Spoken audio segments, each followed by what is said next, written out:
I am Stephen James Peterson, and this is the Raven Rising Podcast. This is episode number 8, and man, I am so ecstatic about this because we have Marcus Aurelius Anderson here today. So I'm just going to cut to the chase. Let's get to Marcus.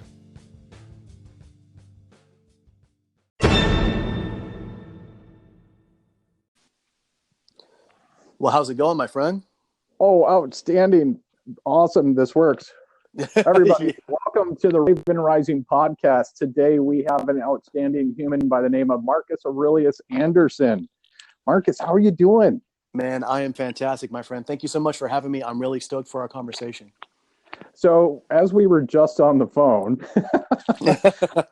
you were telling me about your Instagram activity this morning. I would definitely love to dive into that a bit more. Absolutely. It's interesting with social media that the world has become so small now, and opportunities are always there if you're trying to do everything with the right intent. So Ed Milet is a huge influencer in this arena. He owns a financing, I forgot what it is, World Finance Corporation. Just huge in that arena. He's one of the top 50 under 50. He's a huge earner, really big on Instagram. Just bought his second jumbo jet, Ferraris, has a house by the beach, just gorgeous. And I reached out to him because he made a comment that he was looking for books to read, and he's a voracious reader. So at the peril of sounding self-serving, I said, I think that my book would be a good fit for you. And he got back to me and he said, I would love to have a copy of it. So just out of, trying to do the right thing, I sent him out a book, but I also had a plaque made for him just so that that was my way of saying thank you for all the value that he'd provided in his podcast and all of his motivational speaking, because he speaks with Tony Robbins and Andy Frisella and Tim Grover and all these top echelon guys. And I've really got a lot of value and quality from that. And when I sent it to him, I woke up this morning and I look on my Instagram feed and it says, Ed Milet has mentioned you in his story. So I click on it, and he was so magnanimous. He videotaped the plaque that I sent him, and he was very, impressed by it and said he's going to put it on his desk. And then he, also gave me a shout out. Says, I can't wait to read your book. So by just doing the right thing and just trying to do something, I wasn't hoping he would do that. I just wanted to send that to him and give him a thank you. And by doing that, that has given me a huge social media, shout out there. And it gives me a lot of social proof of what we're doing. So it really goes hand in hand with what you and I were discussing on the phone before this about doing the right thing. And if you do that, then things will come to you, and reciprocity is sort of out there from the universe. But if you're out there trying to get ahead and trying to push somebody over in the process, and lots of times it comes and metaphorically bite you on the ass. Oh, absolutely. Absolutely. I think that I can be a personal fall on my sword example there, that when I started using LinkedIn, that I was one of those horrible people that did the hard pitch as soon as I connected with you. Oh, and, yeah, exactly. And the results went over like a lead balloon. I've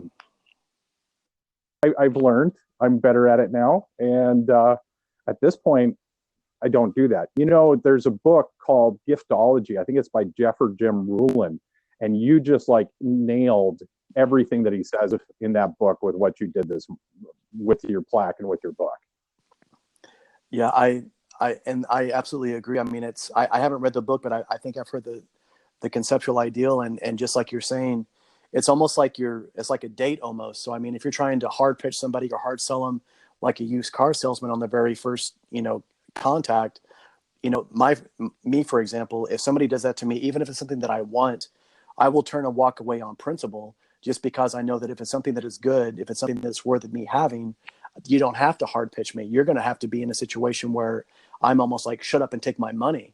And that's what you kind of want. And if you have something that is quality, I mean, we were discussing also different kinds of quality. I mean, if I have to push a certain kind of tequila on somebody, for example, and I have to lie to them about, the semantics of what is really agave and what's really tequila and what's not, then that's a very good possibility that I'm, duping you in some capacity. Would you say that's correct? Oh, amen. Amen. Absolutely. And that's one of the things that I've been learning. The tequila, thank God, is much better than my marketing skills. Quite honest there. And what I've been really trying to get out there, and I've just changed the message over time because of how people react to it, is that, you know, the family behind this, the Romo de la Pina family and the Romo sisters specifically, are hell bent, if you would, on having that 100% pure agave tequila. And it's the truth as far as I'm concerned, but obviously I'm biased.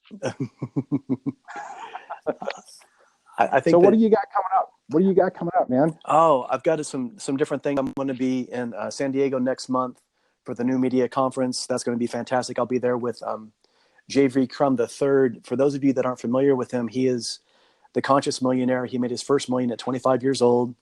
His book, Conscious Millionaire, is #1 in 34 different categories. So that's outrageous. And I had the honor of being on his podcast recently. And right after the podcast, he had a heart attack. Oh, wow. And so 4 weeks later, he sends me an email and says something along the lines of, I apologize that our podcast hasn't got out. I had a heart attack. And I responded back to him on a very human level and was just like, listen, I've been through stuff before too. I've had to rehabilitate before. I don't even care if our conversation sees the light of day. I want you to spend the next, 6 months, whatever it takes to get you back where you need to be. And just by responding back to him with that very human, very authentic idea, he sent me an email back and we started conversating. And I'm lucky now. We're actually working on a collaboration where we're creating a boot camp for coaches and consultants to help them make more impact and to help them double their income. If they're making between 50 and 100,000, how to double their income within 12 months. And what happened was he realized that after that heart attack that he was helping people, but he wasn't helping the people that really needed his expertise. And by kind of refocusing and reevaluating things, that's where we've kind of come up with this. And that way, making impact with the speech or with the book is phenomenal. But by helping coaches and consultants, that helps them make more of an impact. So now we're not just giving them a fish, but we're teaching them to fish, and we're teaching other people to fish in the process. So you can feed so many people with that knowledge. So I'm excited about that. And it's just a tremendous learning experience for me as well. He's a phenomenal coach and a phenomenal human being. So I'm excited about that. So something that people may not realize is that you and I have chatted on the phone a few times before this podcast. So this isn't just like a brand new movie. Exactly. And this will probably come out later in the segments that once you and I get going on that positive feedback loop, it just rolls. Yeah, it absolutely does. It's really difficult to stop it once you get the momentum, and once you understand how to do it. Like you say, it's something that's not really difficult to do, but it's something that once you start understanding it, it's something that takes on a life of its own and it has its own gravity. And that's something that's tremendous. So it's the same thing with people that are always waking up in a kind of a pessimistic, aggravated mood. It takes just as much energy to be pissed off about something as it does to be grateful for something. So why not make the decision and say, you know what, I'm going to choose to be grateful for this. I'm going to choose to have that gratitude. And you'll be amazed at when you stop complaining about everything, how things can change in your life if you pay attention. Amen to that. Amen to that. So we have not explained who you are. Oh. So anybody who may not be familiar with you, Marcus, let's give them some history. Absolutely. I was in the military, and in 2012, when I was in the military preparing to deploy, I suffered a severe spinal injury that left me paralyzed from the neck down. I died twice on the operating table, but while they were able to save my life, they told me that I would never be able to walk again. That was a very hard pill to swallow. They told me if I didn't walk within the first 5 days of my injury, that nerve damage in my neck was going to be permanent throughout the rest of my body. So after I didn't recover and I went back to basically lay down in a bed for the next 3 months, it gave me a chance to convalesce, but it gave me a longer chance to really look at my life. I woke up 40 years old, broke, divorced, bedridden, and paralyzed, wondering if I was ever going to be able to walk again. So much like J.V. Crum's situation, like we discussed, I went down to brass tacks and I had lost everything that I had. And it made me take a really hard look at my life. And it made me think, If this is all that I get to do, which it looked like at that point, that's all I was going to be able to do physically. If that were the case, would I be happy with where I was? And the resounding answer was absolutely not.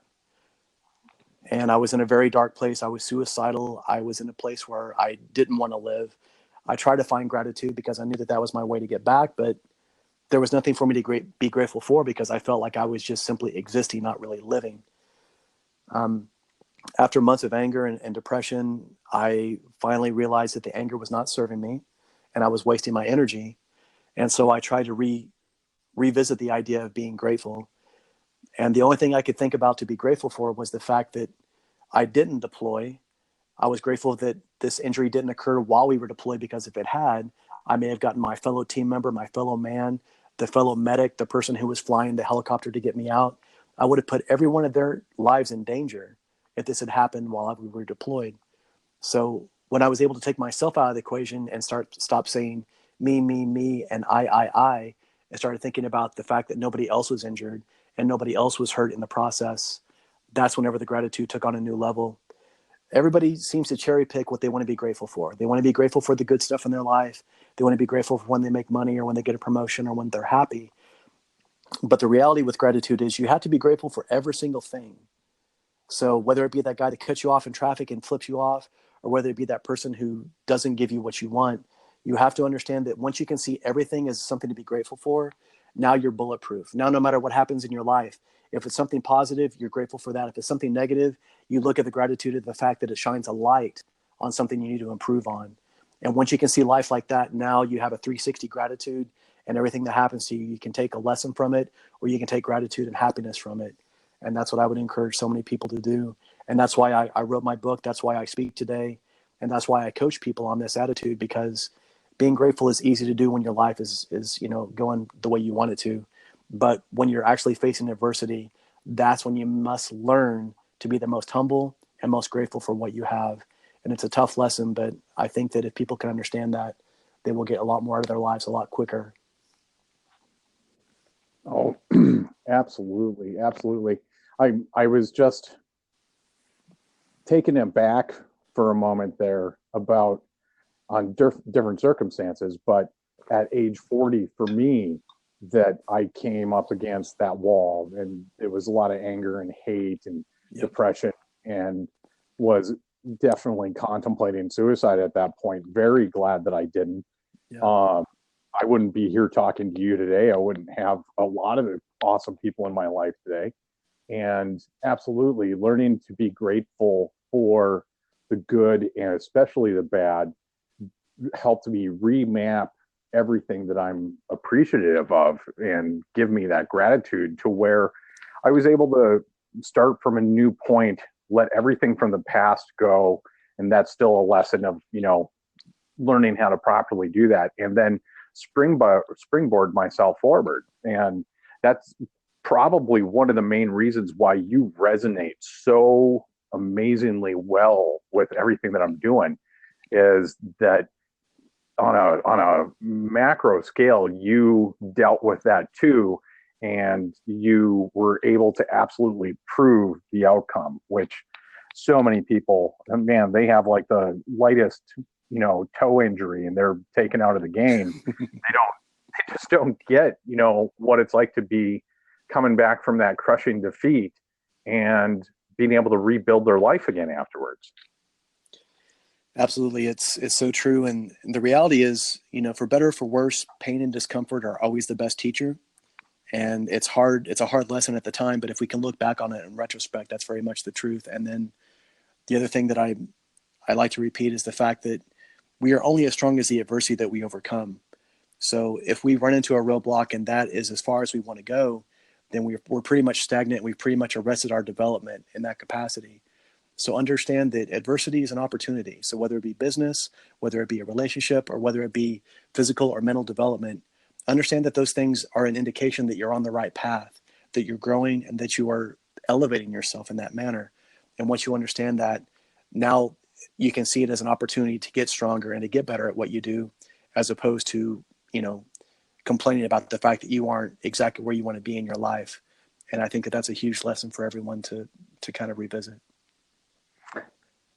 Exactly. So let's take a quick break here for the listeners. It'll only be a couple of seconds and give you a minute, and we'll come back on the next segment. And I want to touch on some things that Tim Michael and I talked about where we definitely were channeling you in that conversation. And that's all going to be around time for this next segment. Beautiful, man. I look forward to it.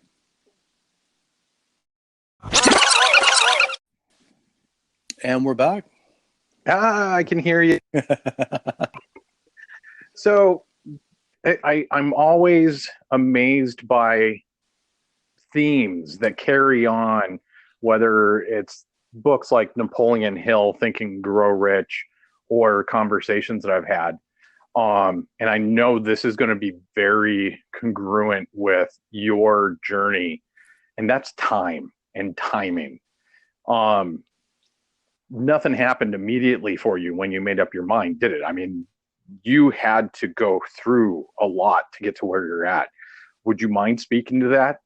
Of course, that's what was so difficult because, at first I was very enthusiastic and I was like, well, I died on the operating table. I can, this isn't that big of a deal. I can overcome this being paralyzed thing. But when my enthusiasm started to wane, that's when I started having a difficult time.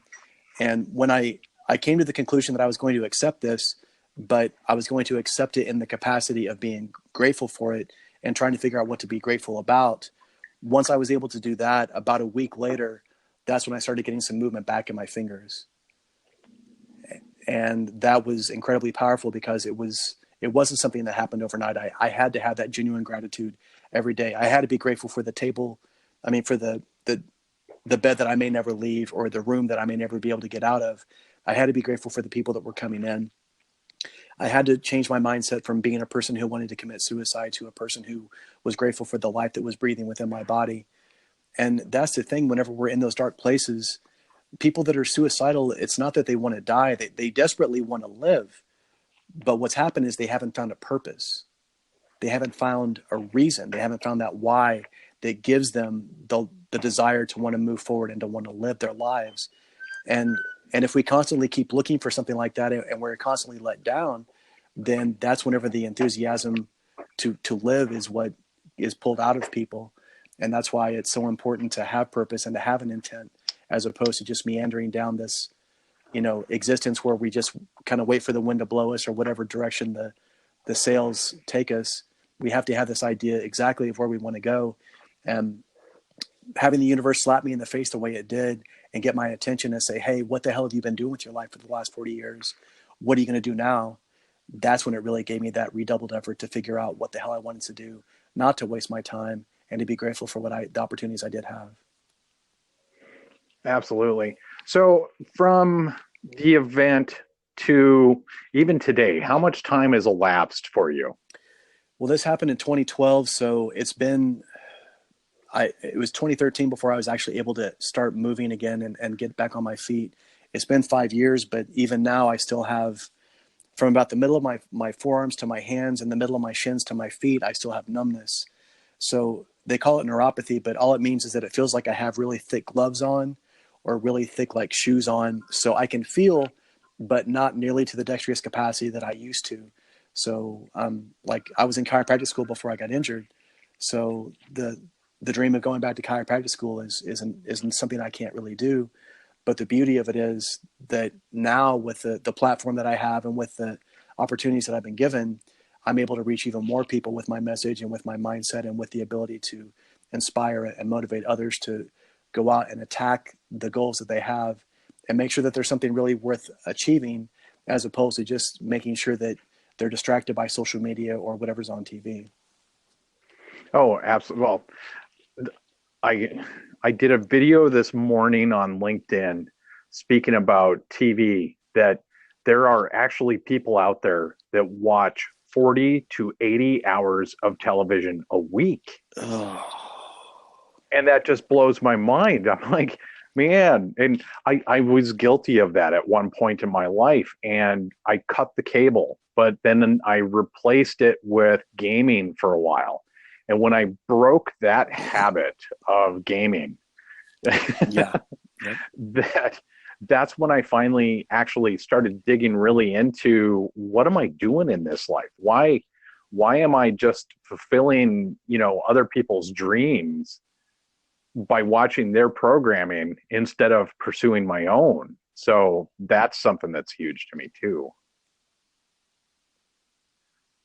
I absolutely agree, and that's what's so interesting, because Steve Jobs, he made that comment. He says, don't live somebody else's life, don't allow somebody else's dogma to enforce what you're doing. And that's what I see so much of what's going on. I saw myself where I was following the steps of other people that were, and it's not really their fault. Like my father, his idea was, well, if I have a bachelor's degree, I want my son to have a master's or a doctorate or some higher level degree. But what I found was that by doing that, I was doing things for other people, and I was trying to impress them or make other people happy. And in the process of doing that, I wasn't making myself happy, and I wasn't, actualizing my potential in these other areas. And again, if it hadn't been for my injury, and if I hadn't been laid up for 3 months and had no other choice but to lay there and think about my life, I never would have taken these steps. So that's why I really want to try to emphasize that to people and help them understand that I want you to be able to glean the knowledge that I have gotten without having to pay the price that I've paid to get it. If I can if I can even give a little bit, just a sliver, just enough to make you think about what you're doing and why you're doing it, and asking yourself, am I doing this for the right reasons? Am I doing this for the right cause? And just to frame it like that, if you can do that for just a moment, it will open up a whole other world of ideas of how important that is. And you'll understand that maybe you're being driven by the wrong thing, or maybe you're trying to improve something for the wrong reason. And the idea is to make everything that we do have purpose and everything have intent.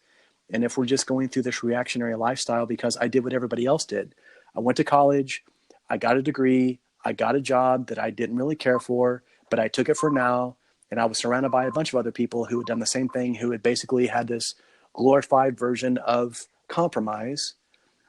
And they hated Monday, and they lived for the weekend, and they wanted to watch, like you said, TV, and they just wanted to have a distraction of some sort.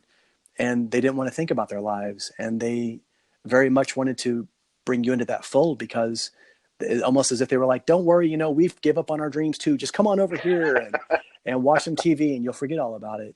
And that's not what our life is supposed to be. That's what they created with the Industrial Revolution when they first started teaching kids. And that's why kids in school now are used to moving from one class to another, because they have this bell that tells them to do it. And they're taught to regurgitate information, not to think for themselves. The idea is to be able to start questioning those things and question yourself and ask if what you're doing right now is what you want to do, or if you're even moving in the right direction. And when you start looking at those things a little bit more with a fine point, you'll start realizing that, maybe there are other things you can be doing. It doesn't mean you have to quit your job or give up your family and move to a monastery, but it does mean you have to ask yourself a few of these hard questions. And what happens is the hard question of not knowing what you want to do or not knowing what your purpose is, we always kick that down the road because it's a difficult question.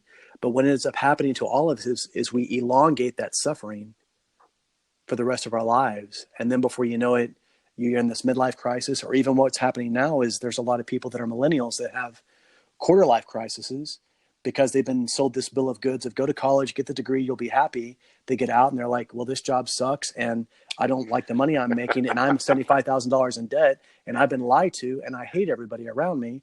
Therefore, I need social media or some sort of distraction to keep me occupied. And sometimes that distraction comes in the form of another person.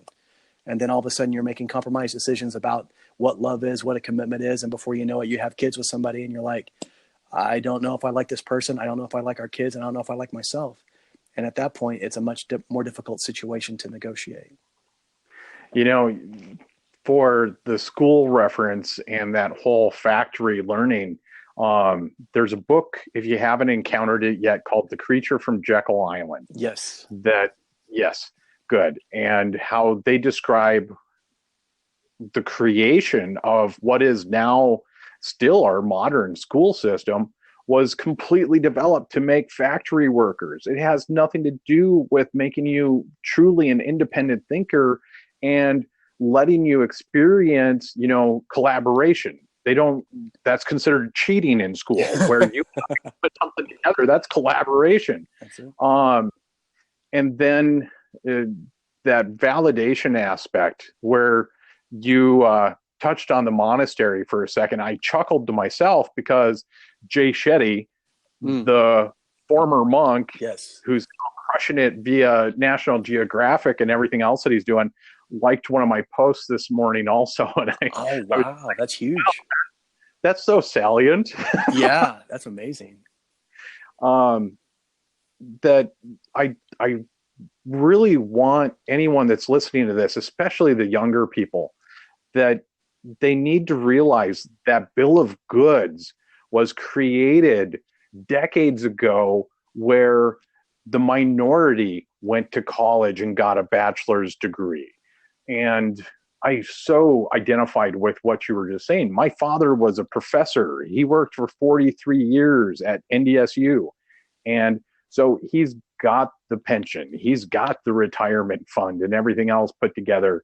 And the pressure from him and from my mother was massive about go get your degree. But when I was sitting there in the classroom and I had these business teachers talking to me, that I just got to a point where I asked them, I'm like, have you ever owned a company? No. There you go. Were you an executive? No. Then what are you doing teaching me about business? I'm done. I'm dropping your class. I'm disenrolling. I need to find something that actually speaks to me. So those are just key points where you brought up that were just on point and perfect. That's exactly it. And like you say, I mean, if you have a person who is not qualified to be teaching a subject and yet they're trying to pontificate about it, like you said, you're really giving the wrong information. And let's be honest, like you said, if you want to learn something about business, you should probably find somebody who's incredibly successful at business and emulate those steps. And we see more and more often now, time and again, that people that are killing it in business, that are killing it in entrepreneurship, are people that are not necessarily the best students.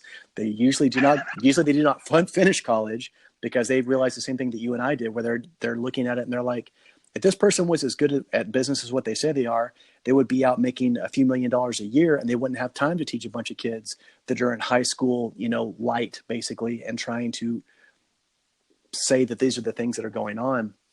And that's why, I made that comment earlier, pain and discomfort are the best teachers. And that's where the education and the entrepreneurship comes through. And that's why it's so important to have a vision and to have an idea of what you want to do so that you're not just kind of kicked around in that capacity, because if you're not careful, some of this arena will actually, the entrepreneurship eats its young if you're not careful. So really be careful about who you follow. If you're listening to what we're saying now, I hope that what we're saying speaks to you. But if it doesn't, even if you don't agree with what I'm saying, that's fine. But if I'm making you think, or if Steven's making you think, we've done our job. I want you to not agree with what I'm saying. I want you to go out and find out for yourself. And in that, you will find your truth and you will find more of your path. And that path is what will keep you able to push through the adversity that you face. Because even if you're doing your passion, I'm going to tell you something, guys, and he'll talk about it. It's going to be tough. Even if you love what you're doing, there are going to be times when it's a grind. There are going to be times when it feels like it sucks, because it does. But you have to have that motivation because of what you love doing to push you through that, as opposed to just thinking that, oh, I did my 40 hours, I'm done.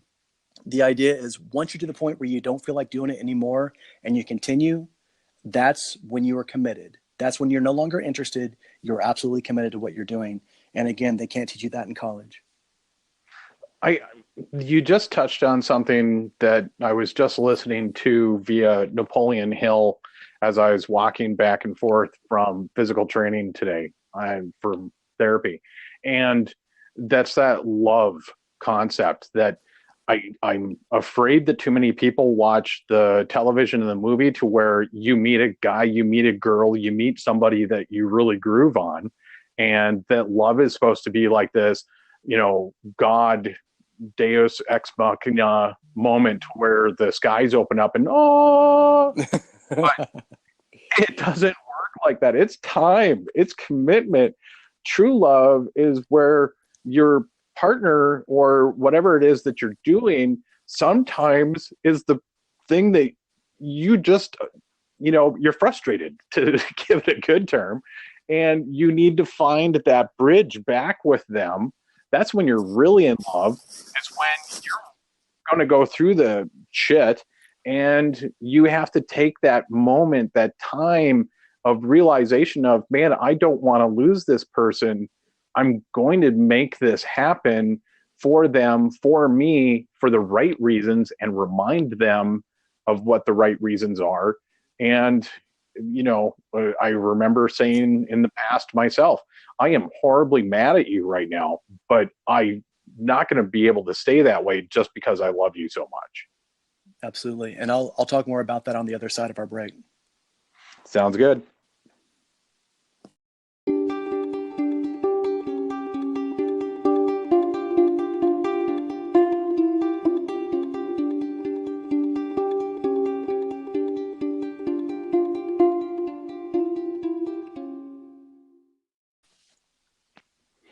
I absolutely agree with that. And one of the things that we were talking about with love is, like you say, it's more like a chemical reaction, or if it's like this emotion that we feel, much like motivation, where people feel motivated, but then it's a fleeting idea, or it undulates. But when we think about love, especially when it's something that we're trying to do with a purpose or a commitment or a business, think of it more the way a parent thinks as a child, of a child.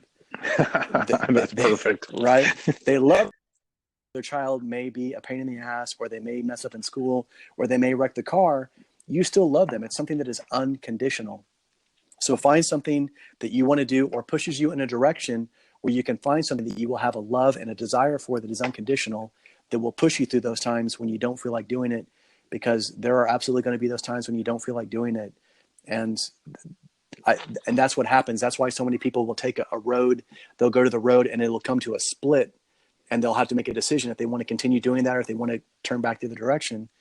And that's where they kind of fall down, because they think, oh, well, this is getting difficult. I don't feel like doing this anymore. Well, that is the indication that you're doing the right thing. That is the indication. The classic, definition of an entrepreneur is the person who gives up a 40-hour-a-week job so that they can work 80 hours a week, but they're doing it towards something that they love, right? And just like what you're doing now with the tequila, or just like what I'm doing, there are many. Even today, I've got a packed entire week, but I'm doing it, and I understand that everything that I do, every sacrifice I'm making, is for something that I deem to be worthy, something that I deem to be a priority, not somebody that's my boss that tells me, hey, we need to have this in by Friday. I'm doing all these things on my own volition, and you will find that you will work harder in that capacity if you can find something that's worthy of the endeavor. But if you're just going along to get along, then all you're going to get is, if you work like a 9-to-5 person, that's the kind of result you're going to get. So don't think with that kind of mentality if you're trying to think outside the box. Find something that will actually light a fire under your ass, that will actually give you inspiration, or find somebody else that does that, and then try to emulate those steps. And that's when you're going to get closer to the things you really want to do in your life, as opposed to just living 75 years of the same year over and over again and calling it a lifetime. So you brought up something that just plugged right into a memory of mine from when I was 20 years old. And I was living at Big Sky, Montana ski resort. Just the luck of the Irish, or, just blessed that I had an opportunity there. And this is before the tram was in on that mountain. So if you wanted to get some of those upper reaches, you had to post hole and climb, and sometimes even use your skis as, traction devices, like in your hands, reaching forward and just plodding your way through. Mm-hmm. And I guarantee you, the halfway point sucked huge. It sucked so bad. You're like, why am I doing this?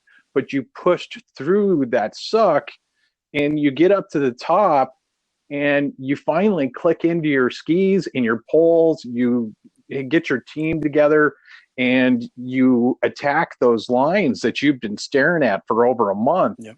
And you drop in, and all that work suddenly made perfect sense as to why you did that. So my skiing and mountaineering background was something to where I try to remember that, not to like stare at the rear view mirror of, hey, I was neat back then, but that the challenges that I faced to get those big payoffs were so worth it. That's absolutely true. I mentioned it in my TEDx talk because I talk about that, and I talk about the fact that oftentimes after we've gone through the adversity, we look back on it, and it's not nearly as difficult as what we seemed it was. And like you say, for example, I'll talk about my book. My deadline got pushed up by 3 weeks, so I had 2 days to get 3 weeks worth of work done. Does that sound familiar as an entrepreneur? That never happens, right? So Right. it's easy, and you just leave at 5 o'clock. But what happened was I was lucky enough to have two phenomenal people on my team. Lacey French is my editor. She also did all my all my fan sites, all of my online stuff. She is phenomenal. And then Rachel Williams, who's my photographer, she does photographic design. She does all the photographs for me. She did my cover, everything like that. And by having them as a team, that's where leadership comes in. I have to give them a clear vision of what I want to do and where I want to go. And so in those 18 to 20-hour days when I wasn't sleeping much, and I was asking them to give as much as they could, and they gave up everything else they were doing to help me with that. So again, that's what you need a powerful team for. But by having that and knowing exactly where we needed to go, and having somebody else embrace the suck with you, and kind of that Schadenfreude idea of, you know what, this sucks, but at least we're all in it together. That's what made it all worth it. And once we hit the deadline, and once we went to go out and have dinner, and we'd already submitted everything, and it was all on its way in, and it was all done, and we could take a breath, all that hard work was, the hardship was forgotten, and the glory was already before us. So just like you said, you get to the top of that mountain, and it's just so liberating. And when you're able to go down there, it's worth every moment that you did, and you would do it twice as much, the next time if you had to reach that same point. So it's very important. And that's why, we talk about goals and priorities. Everybody talks about like a priority list, but most of the time it's this to-do list, and it has a bunch of arbitrary junk on it. And the reality is, if you make everything a priority, then nothing is a priority. If you're saying yes to everything, that means that you're going to have to say no to some of the other things that you want to do. So make the things that you put on a priority list, or make the things that you want to do, make them worthy of your effort. Make them something that you really want to do. So just like this conversation you and I are having, we both decided this is very important to us because we're both very busy. But I absolutely agree that it's worth it, because if it was something else that it wasn't worth the time, I would just be honest with you and say, I really appreciate that, but right now I just do not have the time to do that. So it's so important to do things that are worth your time, because the time that we have is finite and distraction is infinite. So focus on the things that are really worthy of what you want to get done, and ask yourself, in where do I want to be in 6 months? Where do I want to be in a year? Where do I want to be in 5 years? And then the caveat to that is, ask yourself, why can't I get done in 6 months what I have planned for 5 years? Most of the time people underestimate what they can get done in a year, and they overestimate what they can get done in a day. So try to push as hard as you can in those directions with that intent. And if it's something that you really want to do, you'll see those things come together a lot faster than you believe, as opposed to just thinking that it's just a thing on the distance, on the horizon, that will slowly approach you. You have to attack it with as much vigor as you can, because if it's not worth that, then you shouldn't be doing it in the first place. Amen. Just drawing from a personal life example, that this December for me sucked. There was so little activity going on with all the things that I was hoping to make, like I'm tickling this person over there to get a response. I'm looking for traction over there for a response.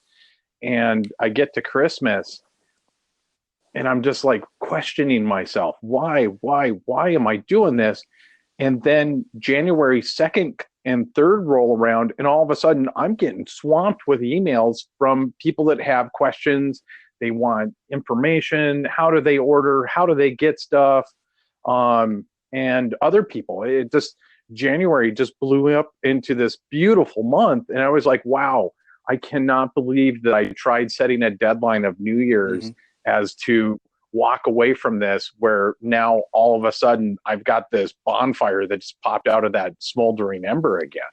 That's absolutely true. And Bruce Lee made a comment. He said that sometimes the goal is not something to actually be achieved, but it's something to shoot towards. So just like you said, if you didn't have that goal of January 1st or December 31st, if you didn't have that goal and that intent and that urgency to push in that capacity, maybe you would have done what everybody else does. there's something that's called Parkinson's law. It's the technical name, but the reality is the way it looks is this. If you've ever been in college or if you've ever had something that has to be done, so if you're given a paper that's due on Friday and you're given the assignment on Monday, lots of times people don't start working on it on Monday. As a matter of fact, they usually wait until about Thursday night. Now they're like, crap, I got to do this thing, right? So it may take them 6 hours to do it, but because they had that deadline, they kicked them in the ass to make it happen.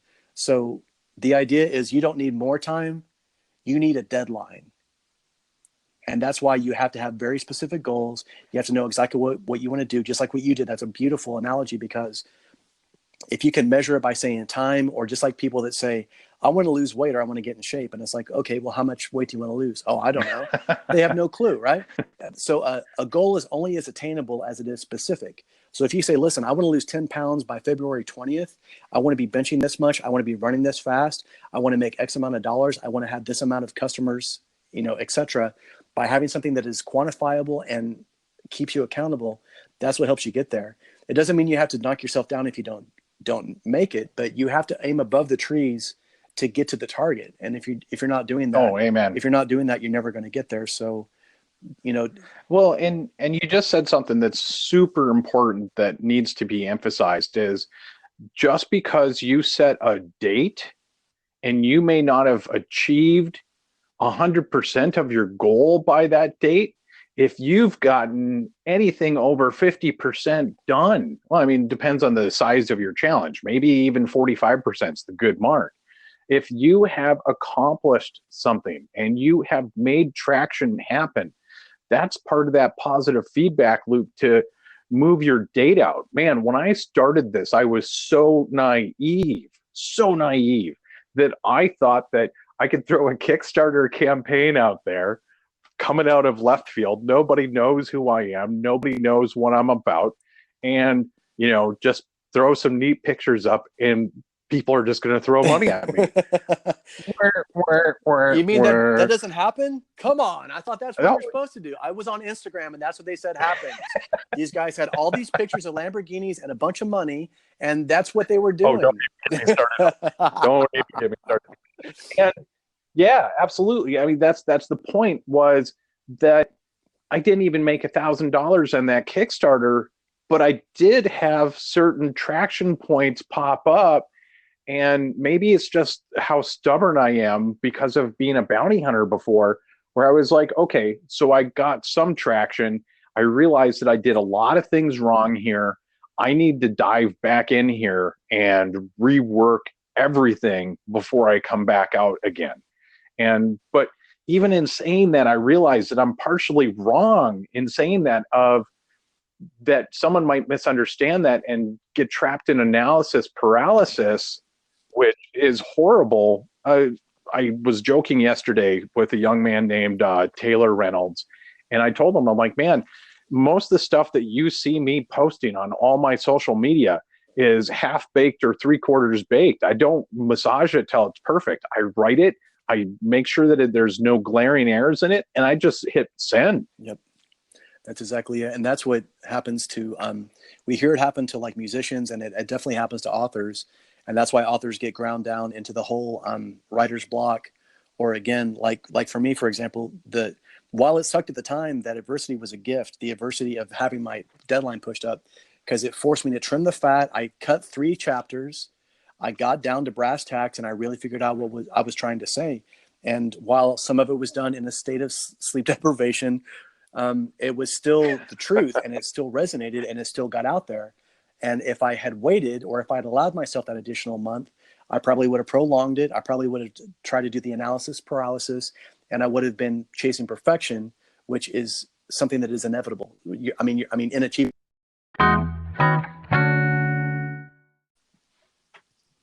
How you doing, my friend? Welcome back. Thanks. Not too bad. Sorry about the technical difficulties there. No, I'm sure it was my fault on my end somehow. Listening to us right now, this happened on our phone call earlier, and I don't mean the technical issues. Marcus and I will throw each other or our sword so quickly that even if it's not our fault, we apologize for it. All right. So before we had that technical difficulty happen, I was asking you, did you do like the full on Jack Kerouac, like Mad Dog production of the book, or did you build the schedule and time block yourself into this? It was I did time block myself in as best I could, but in 2017, I was uh, I was about halfway through my book, and then I was offered my TEDx talk in Columbia, Missouri. So the great thing is that's a huge opportunity, and you can't say no to an opportunity like that. So the nice thing was because I'd already done a lot of the hard work and kind of went into the cave, so to speak, and did a lot of the hard work in my book, I was able to use a lot of that stuff from my book. I would memorize it and then put it into my speech, The Gift of Adversity. So that was great. But the difficult thing was I had to put my book on hold for a couple of months because you only get to do a TEDx once. And if you don't do it the way you want to, then it's going to be out there for the world to see. And forgot your place or you messed up on what you were trying to say. So I did that. And then I had the rest of my book to have to work on. And at that point, I was still teaching martial arts about 50 hours a week, in addition to coaching, in addition to everything else. So I had I had to block my time off, and that's a great example of Parkinson's law. Again, it's one of those things where if you have more time to get something done, we procrastinate. But when I knew that I had to get up at 3 o'clock in the morning and write for 3 hours because that was the only time in the day that I was going to have to do it, then that gave me extreme urgency and it allowed me to do what I called intellectual sprinting. So I would attack the writing for about 50 minutes straight and then take about 10 minutes off and get up and, go for a walk or get something to drink or maybe get a bite of food and come back and then reattack it.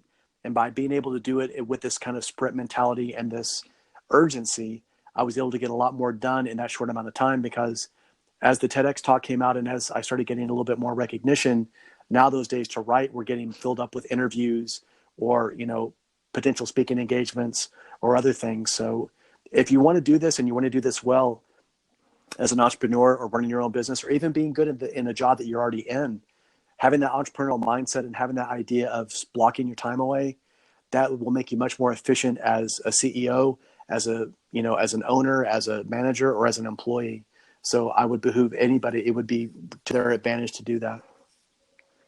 So curiosity makes me ask this question. Was there any like big aha moments or realizations outside of that came about your TEDx talk? Was there like a coming to you who you really want to be moment or anything like that realized out of your TEDx? It was neat because the theme for TEDx was called Citizen, and they were just talking about as an American citizen, what did that mean? So I was lucky enough to be the first speaker on the docket, and the person that organized it, he liked me because I represented this certain end of the spectrum, and then there were other ends of the spectrum. So you had a person like me who was a veteran who was talking about the injury and talking about recovery. You have people that had survived the, genocide in Africa, people who worked with people who had survived human trafficking, all these different kind of things. So that gave me a really rich tapestry from which to see things. And the nice thing too was, I'm a white guy. I got a shaved head. I look kind of athletic. I look kind of mean if I'm not engaging. So I think that some people, before they knew what my talk was about, and they just see that I'm this veteran, they may think that I'm just going to come at it from a certain angle. But I came at it from very much no matter what country you're a citizen of, regardless of age, race, sex, sexual preference, or identification, religious belief, or political view, every living person wants three things: freedom, respect, and love. And when you can kind of come from that common denominator, everything else that you build upon that really makes a lot more sense. So that really helped me see different ideologies and different philosophical ideals and different perspectives that I may not have had. And the idea is, if you're not learning something every day, or if you're not at least questioning what you're learning every day, you're not moving forward. So the idea is to try to at least get to a point where something makes a little bit more sense and you're learning something out of whatever the situation is. Bruce Lee made a really great comment. He says, absorb what is useful, discard what is useless, and then add what is specifically your own. And he was talking specifically about his philosophy in martial arts, Jeet Kune Do, but he applied that to every part of his life. And he was very much a modern entrepreneur. He was the modern day, he was the prototype of what the stereotypical, superhero is on TV today and the action hero. And he was Jackie Chan's influence and Jet Li's and everybody else after that. So he very much knew of which he spoke, and to live that kind of life is very, very impressive to me. And he's a constant inspiration to me with that philosophy. Who I'm bad on names. Who is that super tall basketball player that he trained with? Kareem Abdul-Jabbar. Yes. And talk about perseverance, personality. How many people would say, hey, you're almost twice as tall as me. Let's go do this. Exactly. And that was the thing too. Kareem Abdul-Jabbar was actually one of his students, and he got to teach him before, when he was in college, before he was going to go into the pros. So it's interesting how that gave him just the idea of being able to attack something like that. That gave him a huge advantage whenever he was on the court, because now he understood body language, he understood intent, he understood the way the person would, have like a physical tell before they would shoot. And all of a sudden that was like that small, thing that gave him the advantage. As a matter of fact, Bruce Lee's protege is named Guru Dan Inosanto, and Guru Inosanto is 84 years old right now. And the amazing thing about him was they hired him to help the Dallas Cowboys. Their linemen were having a hard time doing some of the blocking. And so here goes Guru Dan Inosanto at the time in the 70s, teaches them some concepts, teaches them some ideas from martial arts. All of a sudden, they're just like, they're crushing everybody because they had that one little key that other people didn't have. So that's why it's so important to try to look from different ideas, different perspectives. Even if somebody says something that you don't agree with, ask yourself why you don't agree with it. Ask yourself, am I disagreeing with this because I have like a cognitive bias? Is it something that it doesn't jive with me because it doesn't work with my ethos? Understand what those things are, because usually the things that they say that the truth will set you free, but first it will piss you off. Right? So understand why that is. I laugh so hard because that is something that Tim Michael and I spoke about on that if you're offended by something, then you need to really hit the brakes there and do a big to find out why. What is it? And many instances, the thing that you repeatedly that prevents you from getting to your, ultimate goal was right there in the thing that you heard somebody say that offended you. That's exactly it. You just need to find a way to break it. Yeah. That's it. It's because it holds a mirror up to us, and then we don't like what we see.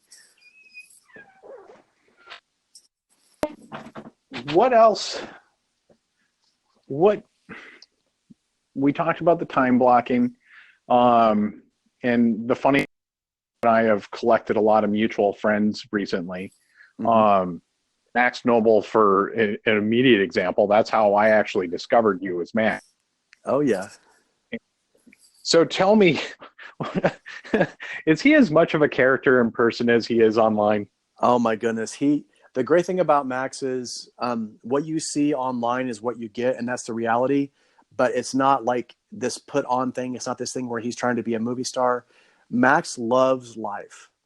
Max absolutely loves adventure. He absolutely does what he's doing because he loves it. But there's also a very real part to Max where, like, I knew Max online, obviously, and then the first time I met him was in January in Vegas, literally right when I got off the plane and they were dropping us off at Boulder City to get on the helicopter.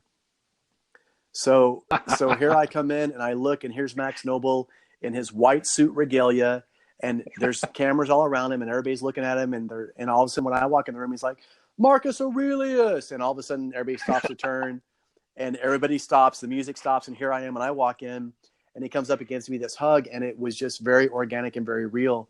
So he is bombastic, but it's in a good way.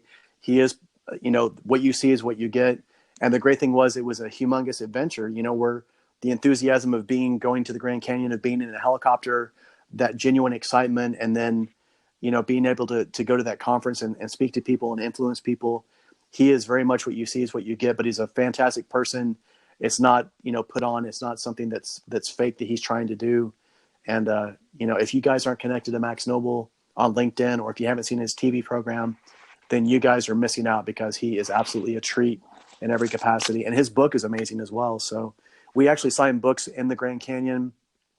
His book came out that week, and then my book was there as well. So we ended up selling a bunch of books right there in the Grand Canyon because people would buy the book on their phone, and we signed books to one another while we were there. So that was a historical thing as well. So I was having so much fun.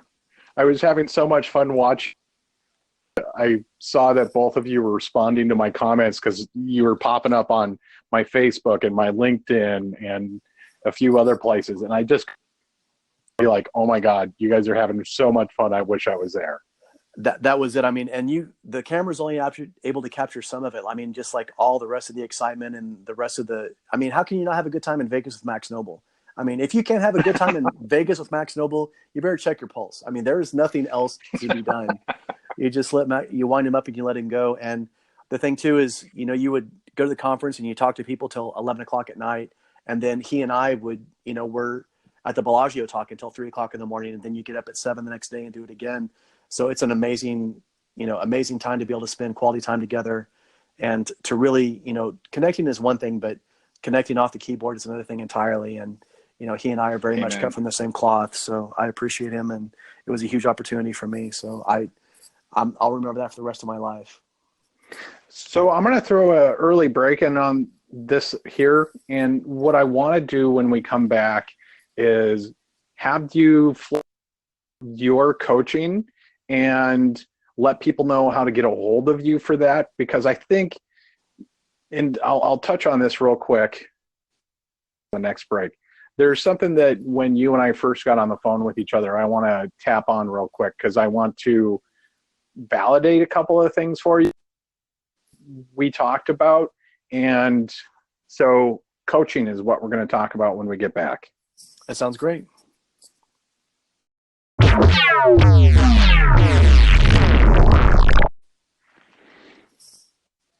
Oh, thank you. So when I threw the stop in there, I was asking you about your coaching. So I want you absolutely to address what your people, how they get a hold of you, and what you're doing there. And then when you get done with that, I'm going to guide you, but bring up something that you said on the first phone call you and I had. So let's dive into the coaching first. Of course. The coaching that I do is it's mindset coaching. It's designed for the executive CEOs, but I also do it with professional athletes. And coaching is sort of an ambiguous term, so I'll put a point on it. What happened to me and the experience that I had was very unique, and I feel a huge obligation to try to help and influence as many people as I possibly can. Unfortunately, if I write a book that inspires people for a moment, if I give a speech that inspires people for a little while as well, but if I really want to create the most change that I possibly can, I have to coach people. Eventually, I want to create a coaching network where I have a bunch of coaches that are coached the way that I do. And this way I don't want to make a ripple. I want to make a wave. I want to change the paradigm. I want to create other people that can coach in the same type of manner. And when I say that, I mean 360 coaching, where when I talk to a client, for example, I want to talk to, if he's a CEO, I want to talk to his COO. I want to talk to his employees. I want to talk to his wife or his kids, because I want to make sure that the things that we're working on, he's actually doing, and he's not just giving me a lot of lip service. I want to make sure that we are finding out what's going to make him financially successful, but also is going to make him emotionally fulfilled. It's going to make him a better father, a better CEO, a better husband, a better brother, all the way around. And the way that we do that is when they talk about therapy, for example, they talk about what happened in the past and what's going on now. As a coach, we don't really talk about that. We figure out what the limiting beliefs are in that person at this moment. And now we think about the future, and we think about what we're going to accomplish, and we figure out what that goal is.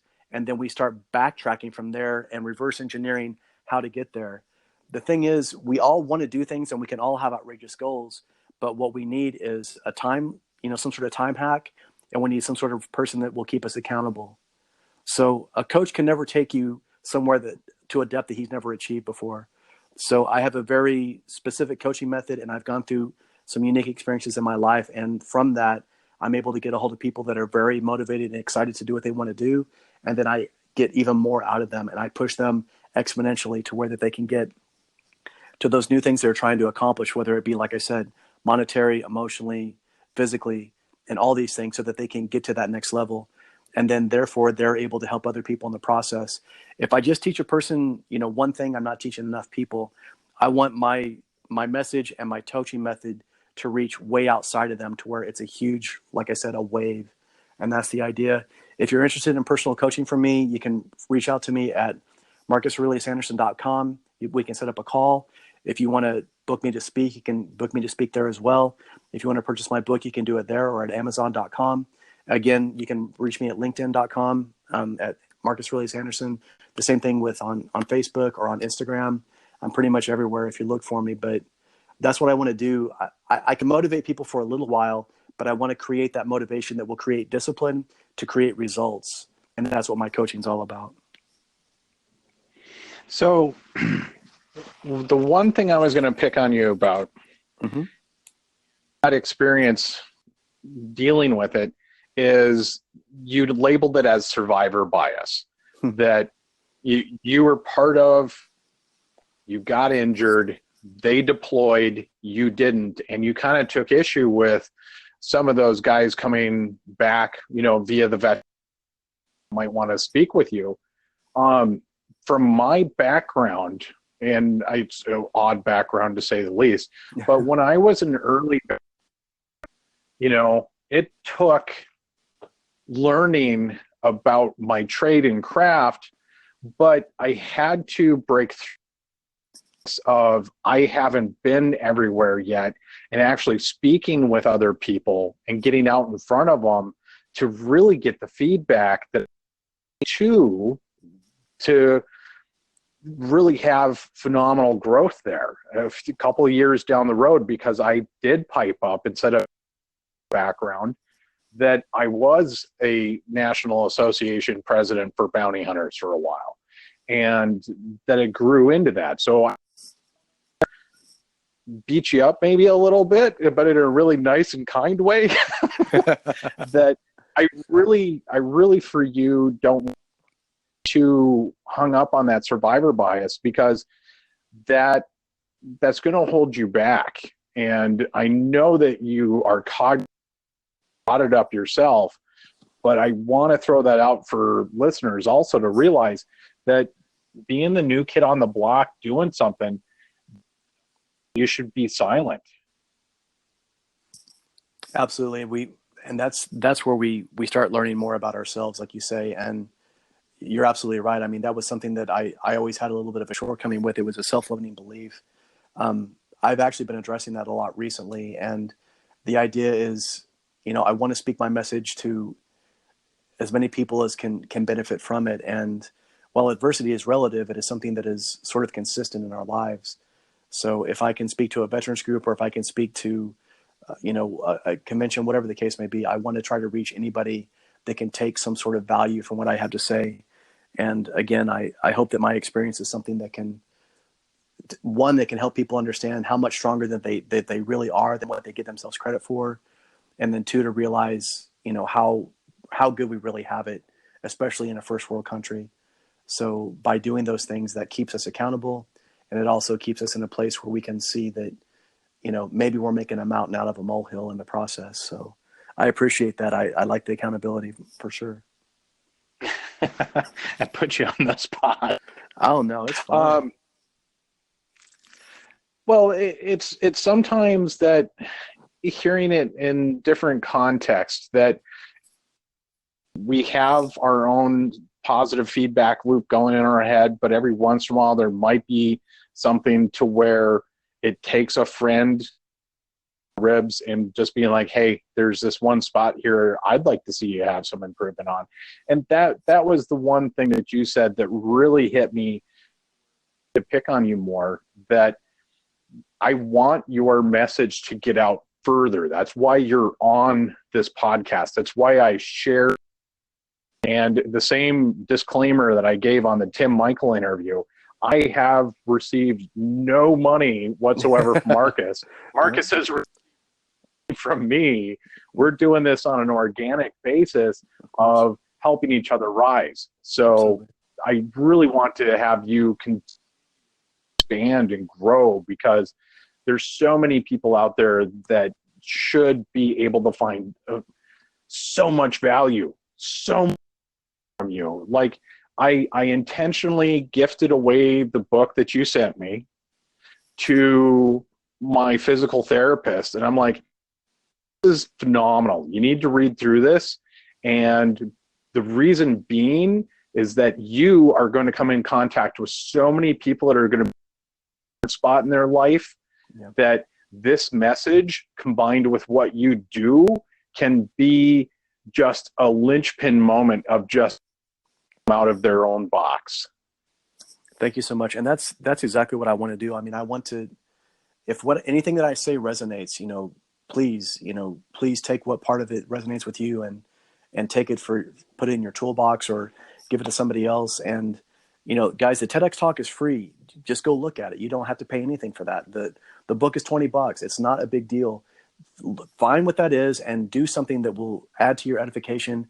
Or, I get messages, all the time from all kinds of social media of people that are like, I saw your talk and I was thinking about committing suicide and it changed my life. Or I had a girl that reached out to me recently that was saying that she had survived human trafficking, and she's telling me how brave I am. And I'm thinking to myself, my God, I mean, what I did is nothing compared to what she went through. But yet that's where it really hits home, like you said, where adversity is relative.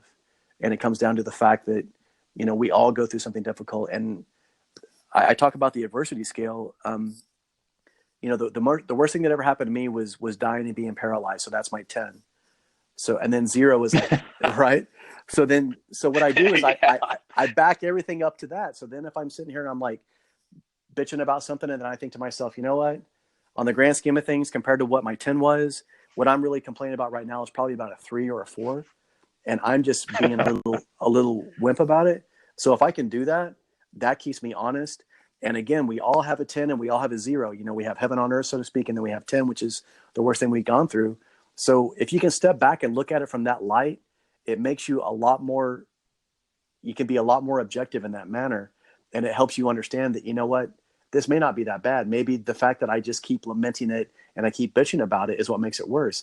Maybe if I just suck it up and push through this and get done with it instead of making it worse, then I can get to the other side. And once we're through the other side, again, that's when we start realizing this, like, man, I can't believe I let that, I can't believe I thought about this whole time. I could have been done with it already. So that's what we have to do in all these manners. And again, give yourself that honesty and keep yourself accountable as much as you can to try to push in that direction. You touched on something I want to elaborate on. When you get, especially in entrepreneurship, to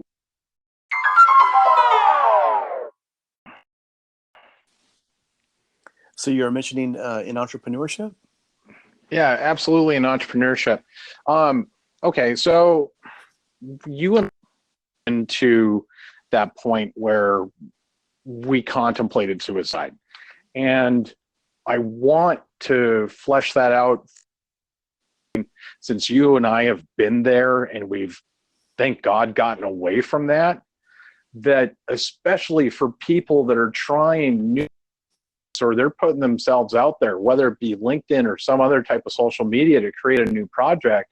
And if it doesn't work, that's not the out.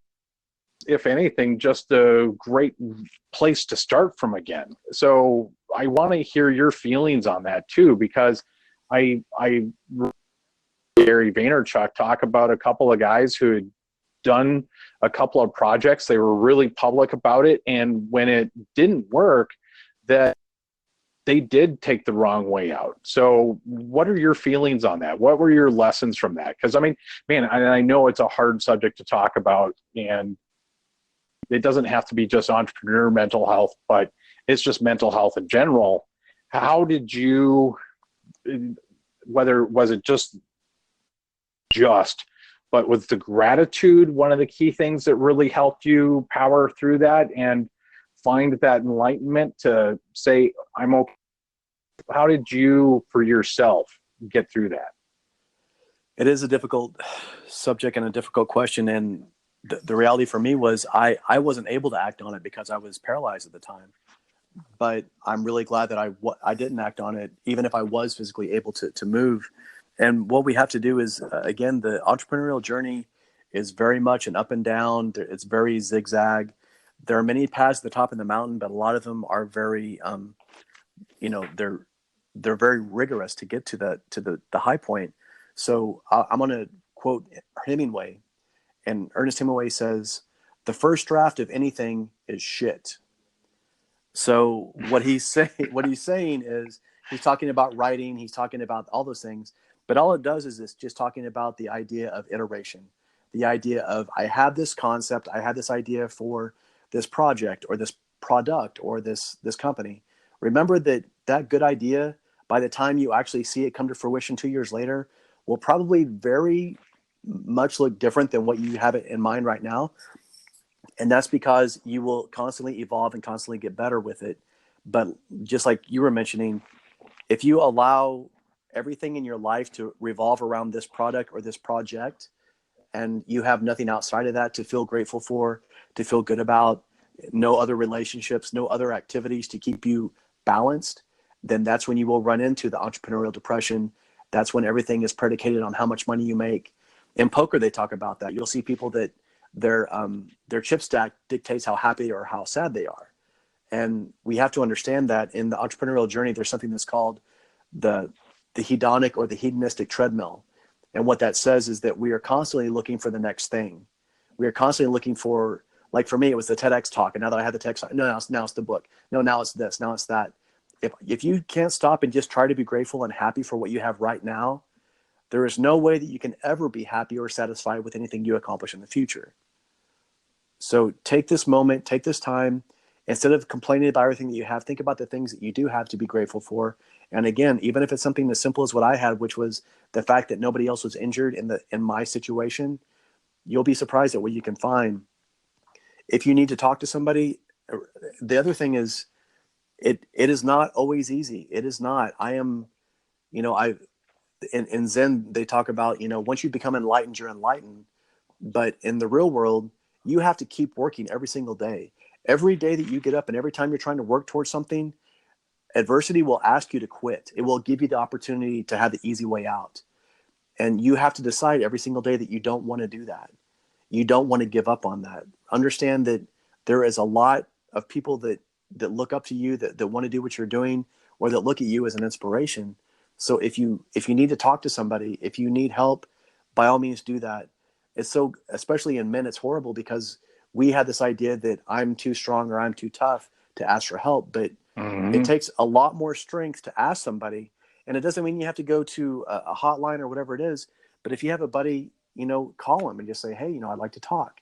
And sometimes that's all it takes. Sometimes just somebody that will listen to you to get that out. If you don't have somebody to talk to, write it down. If you can write it down on paper, that means it's out of your head.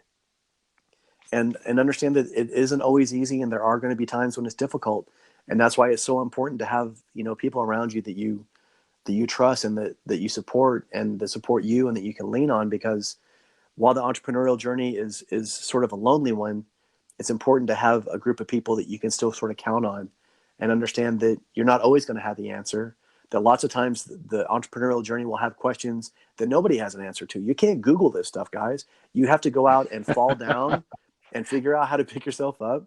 And hopefully you have somebody like me or Steven that's there, that they can say, hey, listen, that's what you do. It's not always pretty. It's usually it's messy.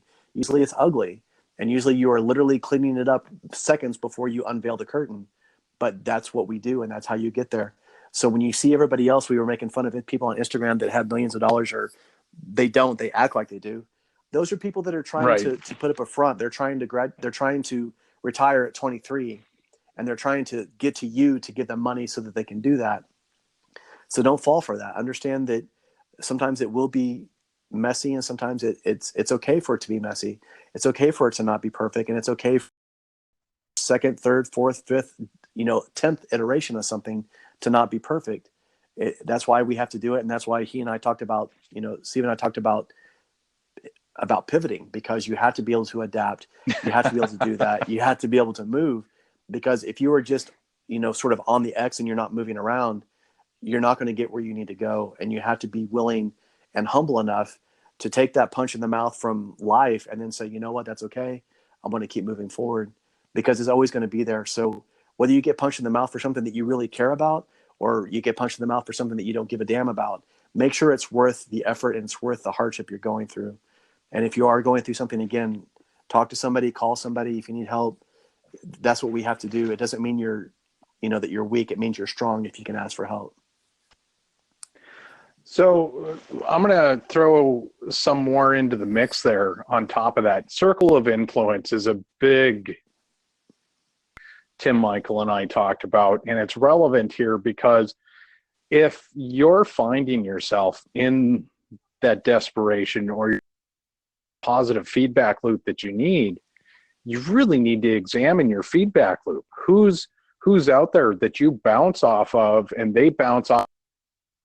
Because if you have the wrong people in your loop, that they can drag you down,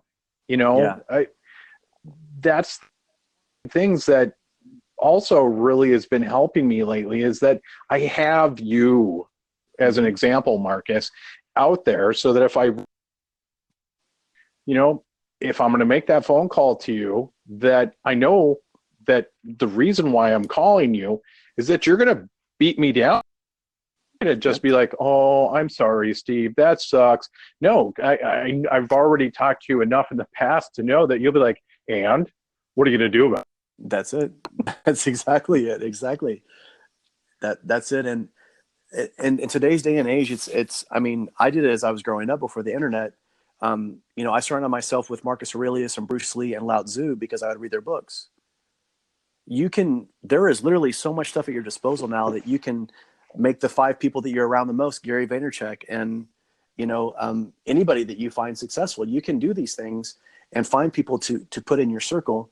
And the reason why that circle is so important, it goes in the same loop of our emotions. If you have the emotion of being pissed off and hating everything and not being satisfied and thinking everybody else sucks and being mad at the world, and those are the 5 emotions you always have, guess what? You're always going to be the average of those emotions. But if you go out with gratitude, service, this idea that you're lucky to be alive, that you're happy with what you have, and that life is a miracle and not just like something that has no purpose, guess what? You'll be the average of those 5 emotions. And the thing that no matter what happens, there is this triad that we have. And we can always dictate 3 things in our lives: the food that we put in our body, or if we choose to even eat food, the exercise that we do or do not do, and our mindset. Everything else outside of us is something that we cannot control. But if we can control those things, we can control pretty much everything else that we work, the way that we react to everything. Even Viktor Frankl was saying that between the moment of like an external stimuli and reaction, he said, in between that moment is my moment to decide what I do. It's called response able. You are able to decide what your response is now. So if somebody calls you a horrible name, you can get pissed off about it because you have thin skin and you can come back at them. Or you can do what Steve and I were discussing earlier, where we say, well, wait a minute. If this person called me a giant green elephant, I can laugh at that because I know it's not true, right? So why would I get mad about that? It's the same thing. If what they're saying I know is not true, there's no reason for me to be thin-skinned about it. I can sit there and laugh about it and say, you know what? Yeah, whatever. And I can walk away. Because in the grand scheme of things, that person's opinion means exactly a metric ton of nothing. That's it. Oh, absolutely. Due to the fact that I was in bail bonds for so many years, I dealt with guys who were transitioning in and out of the system and criminal justice system, if that you want to use justice in some aspects. I don't. I have opinions there if you don't. But the key thing that I always brought up with these guys, especially when they were new to coming out of that, and maybe they hiccuped and that's why they were rearrested. We got them out. Maybe they skipped. We brought them back. That you need to narrative in your head. Okay, so yeah, you got in trouble for that 5 years ago. Is that who you are today? Is that part of your narrative?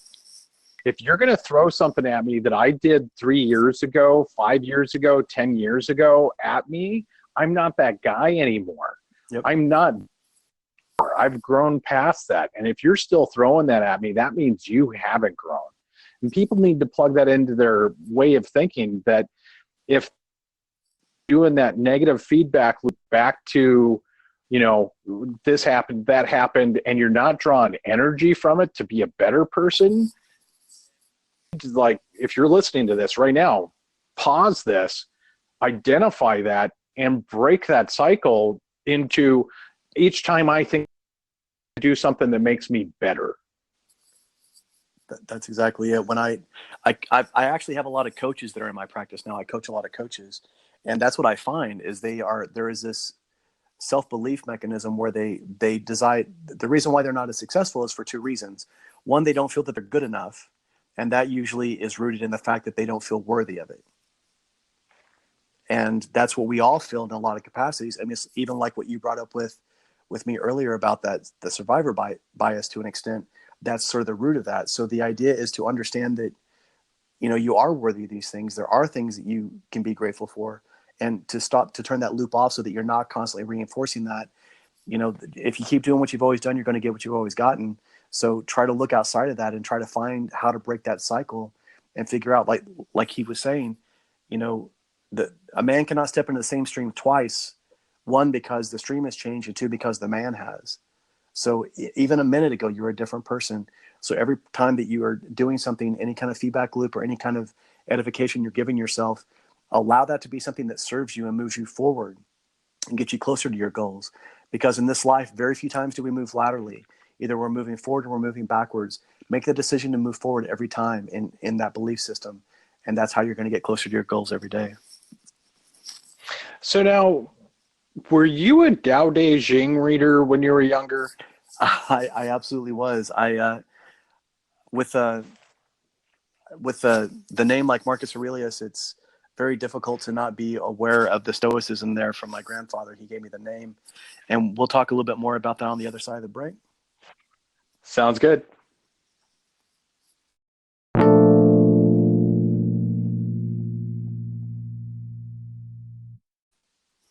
So I started doing martial arts at the age of 11.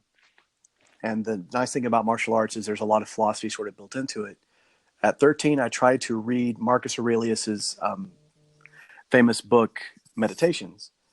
And at 13 years old, Meditations was way over my head. There was no way I could get past the these and thous and thuses and thou houses and everything like that. So, but what happened was I went back to the bookstore trying to find another one of his books that would help me read better. But I didn't understand that back then that there was pretty much only one book written by him.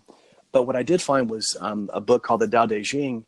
And the reason why the book stuck out to me was because that version of it had some characters in Chinese that looked similar to the characters that I recognized from the martial arts. So I saw that and I picked that book up. And while at 13, I still couldn't really grasp it, I could get pieces of it. And that became my gateway drug to understand, philosophy from the Taoist mentality and also the Stoicism. And the neat thing was I saw a lot of overlap between those things. The big overlap between, Marcus Aurelius says, if it is endurable, then endure it. The Taoists are like, they're common as a stone. They go the direction that things take them and they don't try to resist it. And those are very important things, especially if you're in some sort of physical hardship, whether it be, on a mountain hike like what you're just, or climbing a mountain like you described, or if you're in a situation where you go through this hardship at this moment. What I would say though is, and I want to preface this really, this is important. Do not allow any philosophy or any belief system to act as a crutch, because I see so many people that will allow that to happen, and they will justify a behavior, or they will justify a result, and they'll justify it by saying, well, if you look at this is okay, and blah, blah, blah, blah, blah. Don't allow yourself to take the easy way out. Again, don't be gutless in that situation. Don't choose the act of mediocrity. Misery loves company, but not as much as mediocrity. And that's what I want. I want you to understand that do everything that you possibly can to change the situation. Give it everything that you have. After that, if you find out that you cannot change the situation, then yes, you must endure it, and you must do it with a stoic mentality. But do not allow yourself to just fall back to that and placate your emotions in that capacity, because what you're doing is you're basically taking the easy way out, and you're compromising.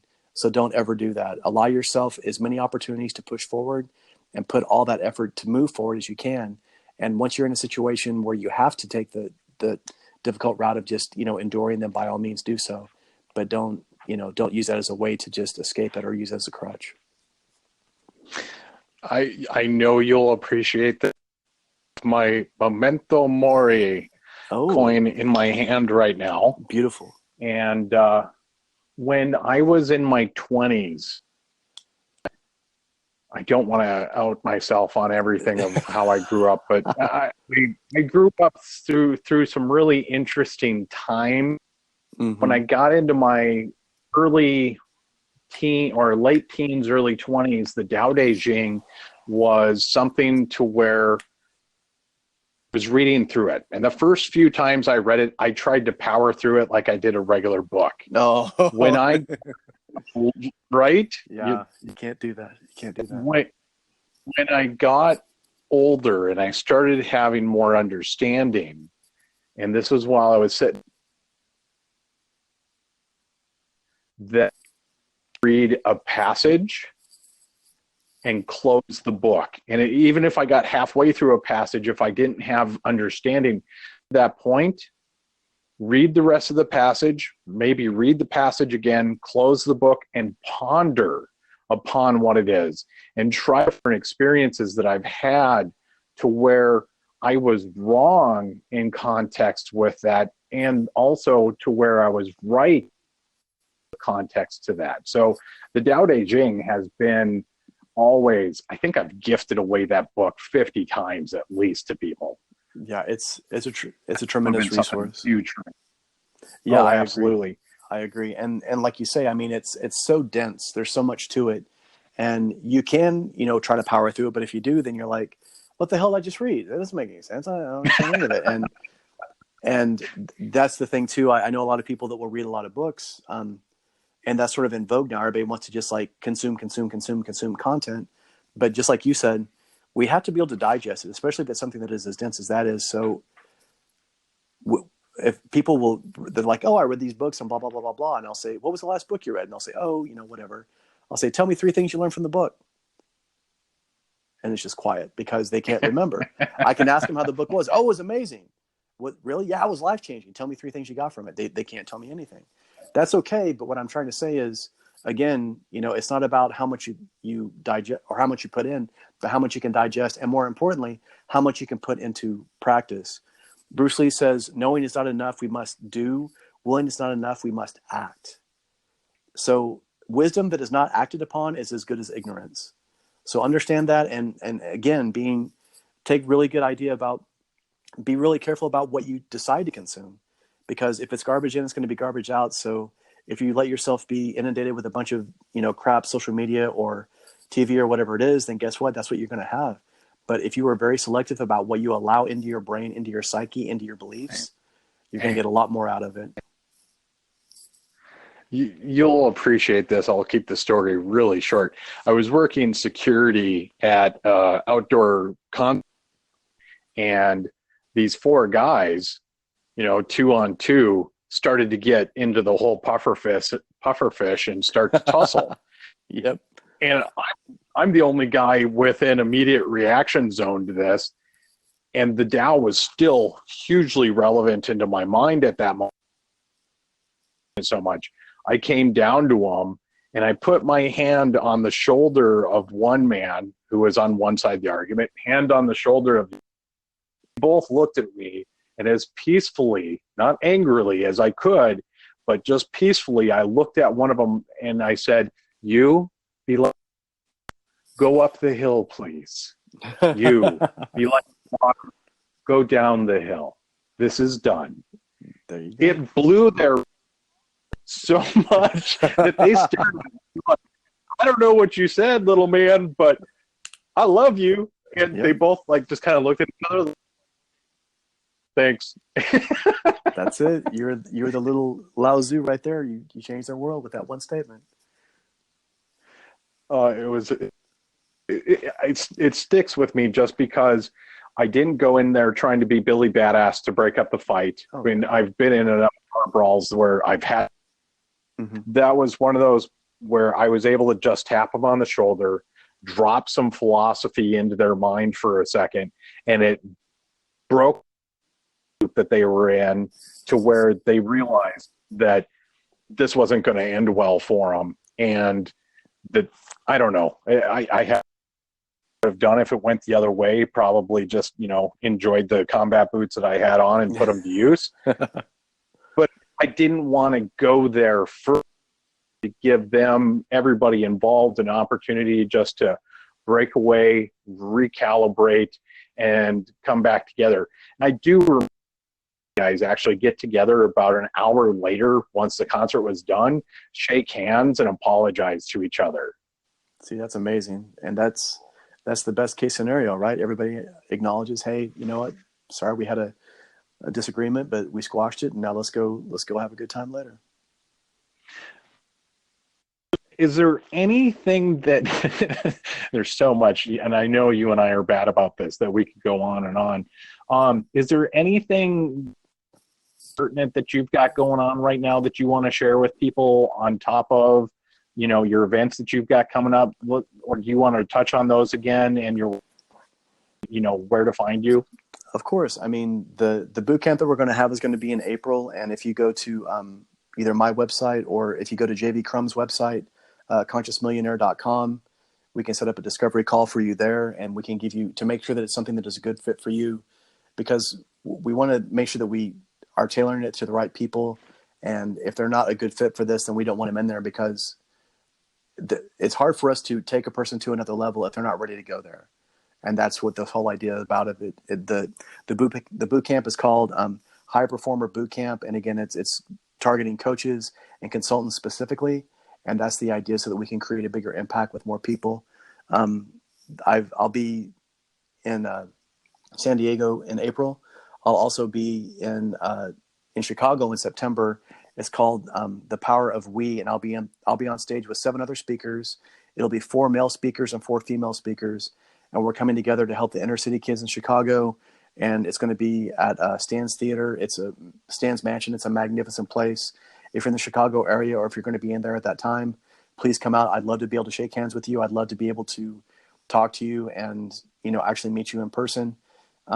It's going to be a great evening of trying to bring people together and inspire and motivate, and just kind of bring those positive energies, like we were discussing before, those positive energies together, and create something that is going to impact as many people as we can in a positive capacity. And that people always say, if I can go up and give a speech, and I change one person's life, then I've done my job. But I feel that if I can go up on stage, if I don't change like the whole audience's life, I haven't done my job. So I go in with that sort of like, levying against myself to keep me really accountable and to really give me that urgency to deliver. And I think that people will get a lot, be a tremendous event. So there'll be other speaking events that I have as well, but these will be the primary ones that are coming up in the next few months.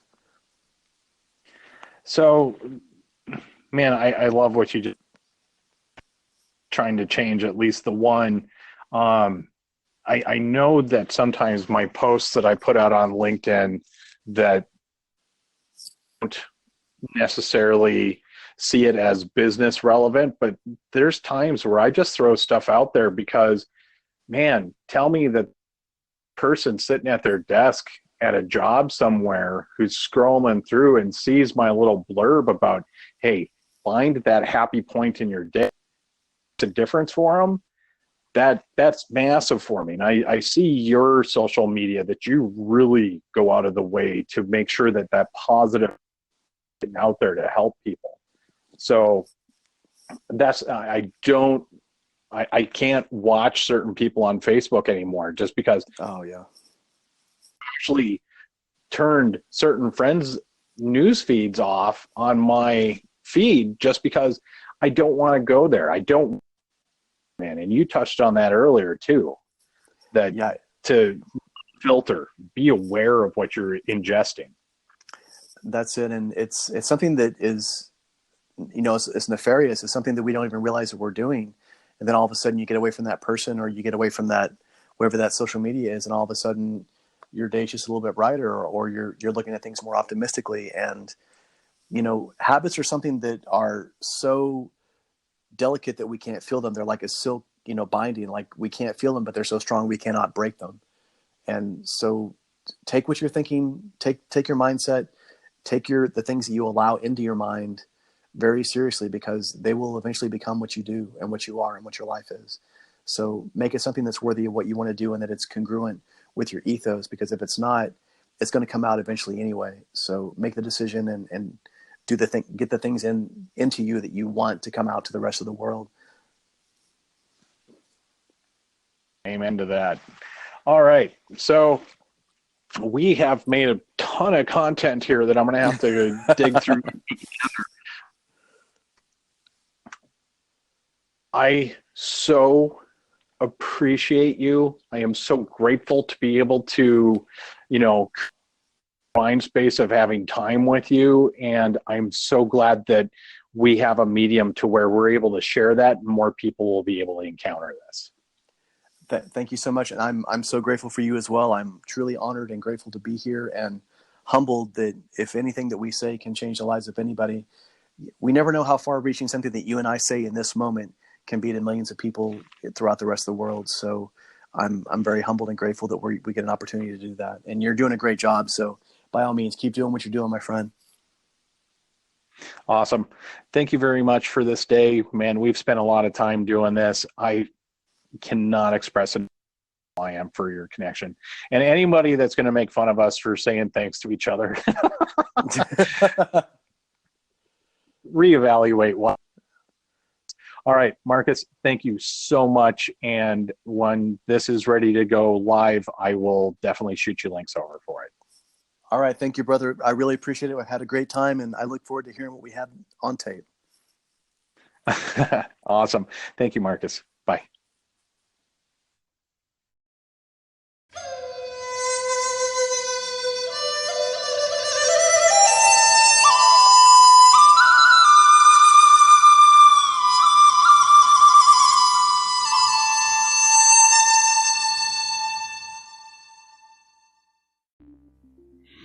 All right. So impressed. So much there. I don't even know what to say other than just to let that recording that we have live on its own. I apologize for any of the glitches and technical difficulties that Marcus and I had to deal with and anything like that. The content is so strong that I'm just not going to change anything at all. I'm just going to let it live as it is.